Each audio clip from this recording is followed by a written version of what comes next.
Oui, j'ai déjà fait, comme M. Hanotin, l'expérience douloureuse d'un amendement retoqué au titre de l'article 40 et je me suis exprimé là-dessus, donc je n'y reviendrai pas.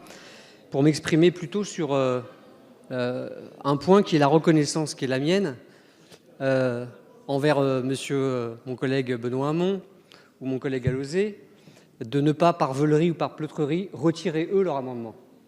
Car c'est un amendement, ils le maintiennent et ils le soumettent au vote.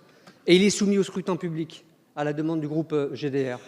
Et c'est la noblesse de la politique que d'assumer ses convictions, d'aller jusqu'au bout d'un débat et d'une délibération démocratique, et de faire en sorte que sur un sujet comme celui-ci, qui touche de nombreux de nos concitoyens, de nos compatriotes, qu'ils soient des Antilles, qu'ils soient enfants de l'immigration, et je l'ai dit tout à l'heure, qui ont, pour reprendre cette détestable phrase qui avait été prononcée par le parquet, c'est-à-dire une apparence étrangère, avec tout ce que cela signifie, vivent des humiliations au quotidien. Et je voudrais, de ce point de vue, pour défendre cet amendement, appeler l'ensemble de la représentation nationale, en tout cas toutes celles et tous ceux qui ont déjà plaidé pour cette mesure, qui l'ont fait avec le cœur et l'esprit de ceux qui se sont engagés depuis des années dans la lutte contre les discriminations, avec l'esprit sincère de vouloir faire avancer les choses, même timidement, en demandant aussi au ministre de la Jeunesse qui est ici présent de bien vouloir soutenir cette démarche.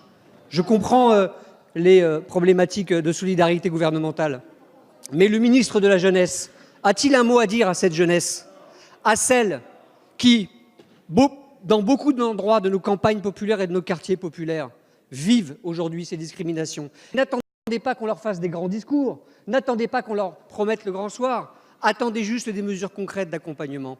Attendez juste que l'on puisse les aider et rejeter définitivement le sentiment vous étiez inscrit d'indignité. avant Madame Le Callennec. Bon, monsieur